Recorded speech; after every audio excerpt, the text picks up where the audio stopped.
सहर एक चमन में गया, टहनियों पे खिले फूल थे जा। अस्सलामु अलैकुम वरहमतुल्लाहि वबरकातुह। नाजरीन, मैं हूं खुर्शीद अनवर कासमी और आप देख रहे हैं अपना favourite YouTube channel learn English by Khurshid sir. मैं अपने इस चैनल में आप सबका खैर मकदम करता हूं और साथ ही साथ आप तमाम हज़रात से एक मुअद्दबाना दरख्वास्त करता हूं कि अगर अभी तक आपने मेरा ये चैनल सब्सक्राइब नहीं किया है तो प्लीज़ सब्सक्राइब कर लें, लाइक और शेयर करें, बेल आइकन को दबाना हरगिज़ ना भूलें। नाजरीन, आज मैं आपके सामने फिर एक नए वीडियो के साथ हाजिर हुआ हूं और आज के इस वीडियो में मैं काइंड्स ऑफ प्रोनाउंस के बारे में रोशनी डालने जा रहा हूं। काइंड्स ऑफ प्रोनाउंस के बारे में मैं एक वीडियो और बना चुका हूं जहां पर मैंने ज़मीर फ़ाइल यानी सब्जेक्ट प्रोनाउन और ज़मीर मफ़ूल यानी ऑब्जेक्ट प्रोनाउन के बारे में तफसीली रोशनी डाला है।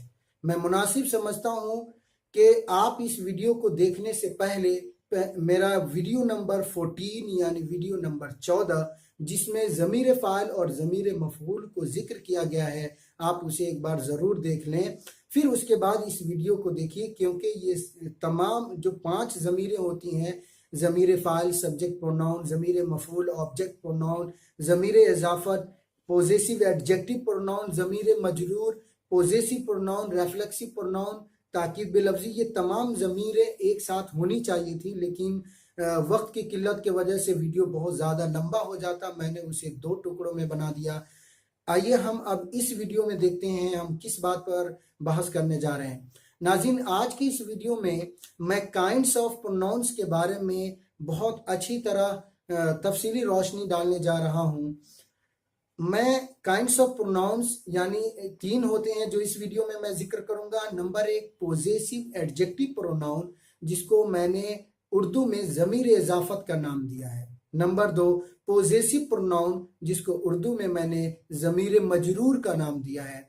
और थर्ड है हमारा जो आज इस वीडियो में बात करेंगे वो रेफ्लेक्सिव प्रोनाउन, जिसको उर्दू में मैंने ताकीद बेलफ्ज़ी का नाम दिया है। इन प्रोनाउंस को समझाने के लिए मैं व्हाइट बोर्ड पर बहुत एक अच्छा नक्शा तैयार कर चुका हूं। मैं मुनासिब समझता हूं कि ये तमाम प्रोनाउंस को उस नक्शे के साथ समझाऊं जो यहाँ व्हाइट बोर्ड पर मौजूद है, ताकि ये तमाम तर नुकूश आपके जहनों में अच्छी तरह मुस्तहज़र हो जाएं। तो चलिए अब हम इन प्रोनाउंस को अच्छी तरह समझते हैं और जब ये समझ में आ जाए तो आप इसे ज़रूर हिफ्ज़ याद कर लें। आइए देखते हैं। यहाँ पर मैंने लिखा काइंड्स ऑफ प्रोनाउंस यानी ज़मीरों के अक़साम। अगर देखा जाए तो यहाँ पर 3 ज़मीरों की किस्मों को मैंने जिक्र किया है। पहले नंबर पे है पोजेसिव एडजेक्टिव प्रोनाउन। फिर से देखिएगा, पोजेसिव एडजेक्टिव प्रोनाउन, जिसका नाम दिया मैंने ज़मीर इज़ाफ़त। दरअसल ये वो ज़मीरें होती हैं जो अंग्रेज़ी इबारतों में हमेशा मुज़ाफ़ बनती हैं। मुज़ाफ़ मुज़ाफ़ले की तरकीब एक अहम बहस है, जिसके लिए हो सकता है कि मैं आगे वीडियो ना बना सकूं। इसी में मैं उसको समझाता हूं क्योंकि इस वीडियो के साथ उसका एक खासा ताल्लुक़ रखता है। मुज़ाफ़ मुज़ाफ़ले की तरकीब में आप जानते हैं कि एक शख्स मुज़ाफ़, एक पहले नंबर की चीज़ मुज़ाफ़ होती है और दूसरे नंबर पर मुज़ाफ़ले, और इसके ज़रिए से हम किसी चीज़ के ऊपर मिल्कियत को या रिश्तेदारी को ज़ाहिर करते हैं। मुज़ाफ़ मुज़ाफ़ले की तरकीब जो अंग्रेज़ी में होती हैं वो 3 तरीके से हैं। वो कौन कौन से हैं, पहले हम इसे समझ लेते हैं ताकि ये अच्छी तरह बात समझ में आए। आइए देखते हैं। यहाँ पर आप गौर से देखते रहिए। मैंने 3 लाइनें तैयार किया। तीनों में जो सबसे पहले नंबर पर ये लिखा है मुज़ाफ़ और ये है हमारा मुज़ाफ़िला। ये तीनों शक्लें यही है, ये भी मुज़ाफ़, ये मुज़ाफ़िला, मुज़ाफ़िला। मुज़ाफ़ मुज़ाफ़ले की जो तरकीबें बनती हैं अंग्रेज़ी में वो कुल 3 तरीक़े हैं। नंबर 1 ज़मायर के ज़रिए से मुज़ाफ़ मुज़ाफ़ले की तरकीब बनाई है। अगर आप ज़मायर के ज़रिए से मुज़ाफ़ मुज़ाफ़ले की तरकीब बनाते हैं तो उसमें जो ज़मीर इज़ाफ़त है, जिसकी फ़हरिस्त मैं यहाँ तैयार कर रखा हूँ, इसमें 1 नंबर पे है। नंबर 1 वाहिद मुतकल्लिम की मुज़ाफ़ की ज़मीर होगी माई, इसका मतलब उर्दू में मेरा होगा। ये ज़मीर कभी भी अंग्रेजी में तन्हा नहीं आ सकती है। ये तमाम ज़मीरें जिनको मैं यहाँ तैयार लिख करके तैयार किया हूँ। ये हमेशा किसी न किसी नाउन के साथ आएंगे, ये हमेशा जुमले में मुजाफ बनते हैं। और आपको पता है कि मुजाफ कभी भी तन्हा नहीं आता, इसके साथ कोई ना कोई मुजाफले चाहिए। तो कोई नाउन आएगा जो इसका मुजाफले बनेगा और फिर मुजाफले से मिल करके ये किसी जुमले के फाइल बनेंगे, या मफूल, या फिर मुब्तदा, या खबर। लेकिन ये ज़मायर यानी my, our, your, his, her, their, its, names, ये कभी भी जुमले में तन्हा नहीं आ सकते हैं। यही है हमारे ज़मीर इजाफत। अगर इनके जरिए से आप मुजाफले की तरकीब बनाते हैं तो इनको शुरू में लाना पड़ेगा, यानी इन्हें बनाना पड़ेगा मुजाफ। चुनांचे मैं यहाँ पर लिख रहा हूँ ज़मीर, और कोई अस्मा आएंगे जो इनका बनेंगे मुजाफिले। यहाँ पर मैंने लिख दिया अस्मा। तो ये तमाम ज़मीरें क्या बनेंगी? मुजाफ। और इसके बाद क्या बनेंगी? मुजाफिले। हालांकि अरबी में ये सूरत हाल नहीं है। जैसे कि अगर मुझे ये कहना है कि मेरी किताब, तो इसके लिए हम अंग्रेजी बनाएंगे, अरबी बनाएंगे अंग्रेजी में माई बुक। हालांकि इसी चीज को अगर हम अरबी में कहना चाहें तो ये हम बोलेंगे किताबी। जरा गौर कीजिए, अरबी में आपने किताब को मुजाफ बनाया और याए ज़मीर मुतकल्लिम को मुजाफले बनाया। अरबी में ज़मायर जो होते हैं, जो ज़मीर मजरूर हैं, जो मुजाफले बनते हैं, वो हमेशा बनेंगे मुजाफले और अस्मा बनते हैं मुजाफ। और अंग्रेजी में उल्टा है, ज़मायर जो है वो हमेशा मुजाफ बनेंगे और अस्मा इसके मुजाफले बनेंगे। तो एक शक्ल तो होती है ज़मीरों के जरिए से मुजाफले की तरकीब तैयार की जाए। और दूसरे नंबर पर होता है कि इसमें जाहिर भी मुजाफ हो और इसमें मुजाफ भी इसमें जाहिर हो और मुजाफिले भी इसमें जाहिर हो। अगर ये सूरत हाल है तो फिर अंग्रेजी में दो तरीके से मुजाफिले की तरकीब बनती है। नंबर एक, एपोस्ट्राफी एस के जरिए से, यानी आप मुजाफ लाएं, यहां पर मुजाफ लाइए और फिर मुजाफ के बाद एक उल्टा कौमा दे, इसे एपोस्ट्राफी कहा जाता है। फिर एस दीजिए और फिर इसके बाद कोई इसम लाइए, यहाँ ये इसका मुजाफिला बनेगा। जैसे मुझे ये कहना है कि जैद की किताब, तो इस सूरत में यहाँ पर जैद का नाम लिखा जाएगा, फिर एपोस्ट्राफी एस आ गया, फिर यहाँ पर बुक देंगे, तो ये इबारत बनी जैद्स बुक। और तीसरी तरकीब होती है कि आप मुजाफिले के दरमियान में ऑफ का वास्ता दें। अगर ये है तो फिर उस सूरत में यहाँ पर इबारत बनेगी the book of Zaid. Of लाया, फिर आपने यहाँ पर जैद लाया। थोड़ा सा इन दोनों में अब फर्क समझते हैं, यानी किस वक्त हम एपोस्ट्राफी एस के जरिए से मुजाफिले की तरकीब बनाएंगे और किस वक्त हम ऑफ के जरिए से मुजाफिले की तरकीब बनाएंगे। पहले मैं ये बता दूं कि दोनों तरकीबों को आप जो मफहूम होता है वो एक ही होता है। जैद की किताब कहने के लिए चाहे आप जैद्स बुक बोलिए या द बुक ऑफ जैद बोलें, दोनों बात बराबर है, लेकिन उनकी इस्तेमालात में थोड़ा सा फर्क है, वो समझना है। दरअसल इसके अंदर एक चीज के ऊपर मिल्कियत को जाहिर की जाती है। मतलब अगर देखा जाए कि जैद्स बुक के अंदर तो जैद मालिक है और किताब उसकी शय ममलूक है। तो अगर आप एपोस्ट्राफी एस के जरिए से मुजाफिले की तरकीब बनाएंगे तो उस सूरत में शय मालिक को तो बनाया जाएगा मुजाफ, जिस तरह हमने जैद को मुजाफ बनाया। फिर एक के बाद एपोस्ट्राफी देंगे और शय ममलूक को आप मुजाफिले बनाकर रखेंगे। ये हमेशा ध्यान में रखें कि एपोस्ट्राफी एस के जरिए से उस वक्त मुजाफिले की तरकीब बनाई जाती है और उस वक्त बनाते वक्त मालिक को पहले और शय ममलूक को बाद में रखी जाती है। और अगर आप ऑफ के वास्ते से बनाना चाहते हैं, इसी बात को कहना चाहते हैं, सेम कर सकते हैं, कोई दिक्कत नहीं, कोई हर्ज नहीं है, नो प्रॉब्लम। लेकिन उस वक्त इस बात को पेश करते वक्त आप शय ममलूक को पहले रखेंगे और ऑफ के बाद मालिक को रखेंगे। यानी शय ममलूक अब क्या बनेगी? ममलूक चीज जो है वो बनेगी मुजाफ और जो मालिक है वो मुजाफिले बनेगा और वो ऑफ के वास्ते से आएगा, जिस तरह आपने कहा द बुक ऑफ जैद। और इसी बात को कहिए, मुझे ये कहना है कि ये जैद की ये जैद की किताब है, दिस इज जैद्स बुक। इस जुमले के अंदर मैंने दिस मुब्तदा और इस वास्ता जैद को मुजाफ बनाया, एपोस्ट्राफी के बाद बुक मुजाफिले हुआ, और देख रहे हैं कि इस जुमले के अंदर जैद मालिक है और बुक ममलूक है। दूसरी तरकीब इसी बात के लिए हमने ये कहा this is the book of Zaid. इस जुमले के अंदर भी दिस हमारा मुब्तदा हो गया, इस वास्ता हो गया, और द बुक मुजाफ और जैद मुजाफिले जो ऑफ के वास्ते से बना, ये भी बिल्कुल सही हुआ। इस सूरत में भी शय ममलूक पहले और मालिक बाद में है, मुजाफिले की तरकीब सही है। तीसरी चीज, आप इसी जुमले को आप इसमें ज़मीर के ज़रिए से पेश करें और कहें कि ये उसकी किताब है और ये उसकी जो ज़मीर है वो ज़ायद की तरफ लौट रही है, तो आप बोलेंगे this is his book, this is his book. इस जुमले के अंदर हिज आपका मुजाफ है और बुक मुजाफिले है, जो ज़मीर इजाफत के अंदर वो हिज मिल जाएगा आपको। तो आइए अब हम समझते हैं, मेरे ख्याल से बात समझ में आ गई होगी। अंग्रेजी जबान में पॉजेसिव एडजेक्टिव प्रोनाउन ज़मीर इजाफत को कहते हैं और ये जो इनके प्रोनाउंस की जो फहरिस्त है वो यहाँ ब्लू कलर में देख रहे हैं, ये लिखा हुआ है। आइए देखते हैं। पहले नंबर पर फर्स्ट पर्सन यानी मुतकल्लिम होता है, जिसकी दो किस्में हैं। नंबर एक फर्स्ट पर्सन सिंगुलर नंबर वाहिद मुतकल्लिम, उसके लिए मैं यहाँ पर माई ला रहा हूँ, जबकि एक दूसरी ज़मीर होती है जमा मुतकल्लिम, उसके लिए आवर है। आप देख रहे हैं ये दोनों हमेशा मजाफ बनेंगे, अस्मा मुजाफिले होंगे। सेकंड पर्सन हाजिर को कहते हैं और हाजिर की जितनी भी ज़मीरें होती हैं, अरबी में 6 ज़मीरें होती थी, ली, लना, लका, लकमा, लकुम, लके, लकमा, लकुन्ना। इन 6 ज़मीरों के लिए अंग्रेजी में एक ही ज़मीर है और वो ये है हमारा योर।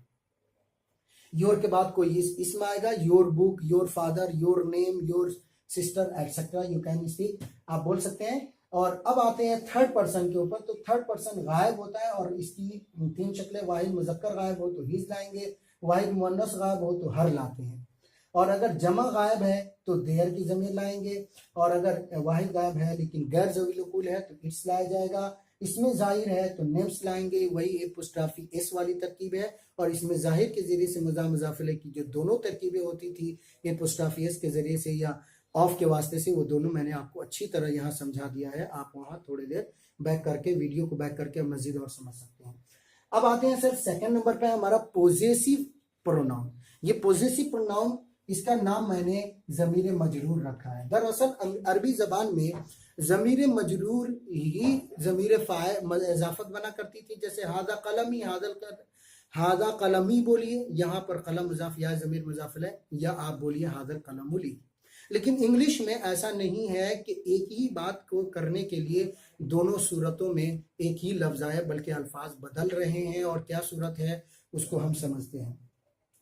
आइए इस बात को फिर हम एक मिसाल से समझते हैं, दोनों में फ़र्क पैदा करने के लिए, यानी पॉजेसिव एडजेक्टिव में और पॉजेसिव प्रोनाउन के लिए। मैं यहाँ पर एक अरबी का लफ्ज़ लिख रहा हूँ, हादा कलम, और दूसरी इबारत है हादल कलमु ली। दोनों में देख रहे हैं कि ज़मीर मजरूर मौजूद है। अगर इसकी अंग्रेजी बनाएंगे तो हाजा की अंग्रेजी दिस है, इस वास्ता हो गया, कलम मुजाफ और या ज़मीर मुजाफिल है। तो पहले मैंने बताया था कि अस्मा ज़मीरों की अंग्रेजी पहले लाएंगे, पहले माई आएगा और ये पेन आएंगे, और ये हो जाएगा sir this is my pen. जुमला बिल्कुल सही है। लेकिन क्या इस जुमले को मैं, नीचे वाला एक जुमला है हादल कलमुली, अंग्रेजी बनाते हैं, हादा की अंग्रेजी दिस, कलम की अंग्रेजी पेन, इबारत बनी दिस पेन, इस वास्ता लाइए, और ली के लिए आप यहाँ पर माई लाइए। क्या सही है? सही नहीं है। क्यों? इसलिए कि माई हमेशा मुजाफ बनता है, वो जुमले में कभी भी तन्हा आ नहीं सकता। आप माई के लिए आप उसकी तर्जमानी नहीं कर सकते हैं। तो लामुहाला आप इस बात पर मजबूर हो गए कि यहाँ पर किसी न किसी दूसरी शय को लानी पड़ेगी जो आसानी से इसकी खबर बन जाए, और वो है जब हम माई नहीं ला सकते हैं तो यहाँ पर मैंने ज़मीर मजरूर दिया माइन। ये माइन को आप यहाँ रख करके जुमला तैयार कर सकते हैं, और इबारत हो गई दिस पेन इज माइन, और ये जुमला बिल्कुल सही है। तो ये समझा आपने कि क्या फ़र्क हुआ। यानी आप जुमलों के अंदर जिस तरह ली, लना, लका, लहुम, लहा वगैरह होता है और इसके ज़रिए जुमले बनते हैं, उसको आप इससे बयान नहीं कर सकते। इसके लिए ला मुआला इसकी ज़रूरत पड़ेगी। दोनों का उर्दू माना एक ही होता है, उर्दू में ही कोई इसमें चेंजिंग नहीं है। तो पॉजेसिव प्रोनाउंस में जो हमारी ज़मीरें होती हैं, वाहिद मुतकल्लिम में माई है, माइन है, जिसके लिए अरबी में हम ली का लफ्ज़ हमने यहाँ तैयार कर दिया है, हादल कलमु ली। अब दूसरा कहना है कि हादल कलमु लना, ये कलम हमारा है। इसकी अंग्रेजी हम कैसे बनाएंगे? This pen is ours. लेकिन अगर ये कहना है कि ये हमारा कलम है, हादा कलमुना, तो इस सूरत में हम इसके जरिए से बनेंगे this pen is our, this is our pen. अब आते हैं हाजिर के अंदर, देखते हैं तो यहाँ योर्स हो जाएगा, लकुम और लकुन्ना के लिए वाहिद मुज़क्कर गायब में हीज होगा, वाहिद मुअन्नस गायब में हर, जमा गायब में देहर, देहर्स हो जाएगा, ईट्स हो जाएगा, फॉर में। इस तरीके से ये पूरा है। जैसे हादल किताब ज़ैदिन के अंदर अगर हम बनाना चाहते हैं तो दिस बुक इज फॉर ज़ैद, यहाँ फॉर के बाद ये नेम की जगह पर ज़ैद लिखेंगे। अच्छा, उम्मीद को ये यहाँ तक बात समझ में आ गई होगी। अब चलते हैं नेक्स्ट रिफ्लेक्सिव प्रोनाउन को समझते हैं। ये क्या होता है, जिसको मैंने यहाँ बताया ताकीद बेलफ्जी ही, उर्दू में इसे ताकीद बेलफ्जी का हमने नाम दिया। और इसको समझने के लिए फिर मुझे वही अरबी के कुछ जुमलों का सहारा लेना पड़ेगा। तो आइए देखते हैं। एक जुमला अरबी का यहाँ लिख रहा हूँ कि ज़ैदुन क़रअ नफ्सहु। जैद, आप इसका क्या तर्जमा करेंगे कि जैद ने बजाते खुद पढ़ा। इस जुमले में नफ्सहु जो दरअसल जैद का ताकीद बेलफ्जी है। और इस जुमले के लिए अगर देखा जाए तो ये नफ्स के लिए कैसे हम बनाएंगे, जो अभी ताकीद बेलफ्जी, तो नफ्स की अंग्रेजी होती है दरअसल self, SELF, self. Self means होता है खुद का, नफ्स। अच्छा, इसकी जो जमा बनाते वक्त जैसे कि आपने देखा होगा कि बाज दफा जैसे कि यहाँ पर फाइल अगर जमा है, जैसे कि जैद अमर बकर, तो वहां पर अनफुसहुम ला देते हैं, तो उसका जगह हमने नफ्स को अनफुस जमा बना दिया।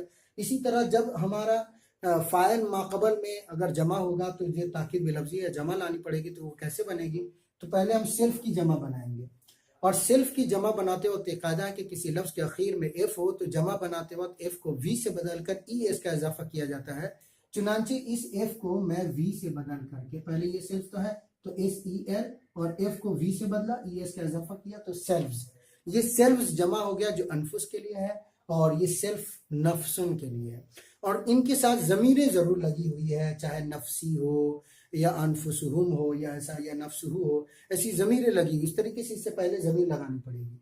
जो हाजिर और मुतकल्लिम की ज़मीरें हैं वो ज़मीरें बनती हैं दरअसल ज़मीर इजाफत से, और जो गायब की ताकीद बेलफ्जी ही है वो बनती है ज़मीर मफूल से, जो इसके पहले वीडियो में मैंने जिक्र किया था। आइए अब समझते हैं। तो वाहिद मुतकल्लिम में पहले मैंने यहाँ सेल्फ लाया, जितनी भी ज़मीरें वाहिद होगी उसके बाद में सेल्फ लाया जाएगा, और जो ज़मीरें जमा है उसके बाद सेल्फ लाया जाएगा। चुनांचे माई वाहिद है, इसके बाद हम सेल्फ लगा देंगे तो माई सेल्फ हो जाएगा। और सेल्फ जमा है तो इससे पहले आवर लगाया जाएगा तो आवर सेल्फ। वाहिद हाजिर जमा हाजिर में वैसे कोई फर्क नहीं हुआ करता था, लेकिन सेल्फ और सेल्फ के जरिए से फर्क हम कर सकते हैं, इसलिए यहाँ दो तरकीबें बन जाएगी। योर सेल्फ वाहिद हाजिर के लिए, योर सेल्फ जमा हाजिर के लिए। हिम सेल्फ वाहिद मुजक्कर गायब के लिए, हर सेल्फ वाहिद मुन्नस गायब। देम सेल्फ वाहिद जमा गायब के लिए, इट सेल्फ, और him self, her self, it self ये नेम की जगह पर आया। यानी अगर जुमले में फाइल नेम हो तो ताकीद बेलफ्जी लाते वक्त हिम सेल्फ लाएंगे, अगर वो मुअन्नस है तो हर सेल्फ होगा, और अगर गैर ज़वील उक़ूल है तो इट सेल्फ लाया जाएगा। तो बहरहाल ताकीद बेलफ्जी का इस्तेमाल जुमले में होता कैसे है, थोड़ी सी ये बात समझ करके ये वीडियो पूरी हो जाएगी। ताकीद बेलफ्जी का इस्तेमाल उस वक्त होता है और उसके मुताबिक होता है जैसा फाइल हो। अगर जुमले में फाइल आई है तो ताकीद बेलफ्जी माई सेल्फ के जरिए से लाया जाएगा, और अगर जुमले में जो है सब्जेक्ट हमारा वी है तो उस सूरत में आवर सेल्फ के जरिए से लाया जाएगा, और अगर जुमले में सब्जेक्ट जो है वाहिद गायब है तो उस सूरत में हिम सेल्फ के जरिए से लाया जाएगा, एटसेट्रा। जैसे कि अगर मुझे ये कहना है कि मैं अपना कपड़ा खुद से धुलता हूँ, I wash my cloth myself, इस तरीके से हो जाएगा, मैंने खुद ही मुताला किया है। I have studied my self, इस तरीके से होगा। कोई काम आप खुद से करते हैं ज़ातियात को बयान करने के लिए ये रिफ्लेक्सिव प्रोनाउंस को इस्तेमाल किया जाता है। तो नाज़रीन, आपने देखा मैंने तफसीली तौर पर आपके सामने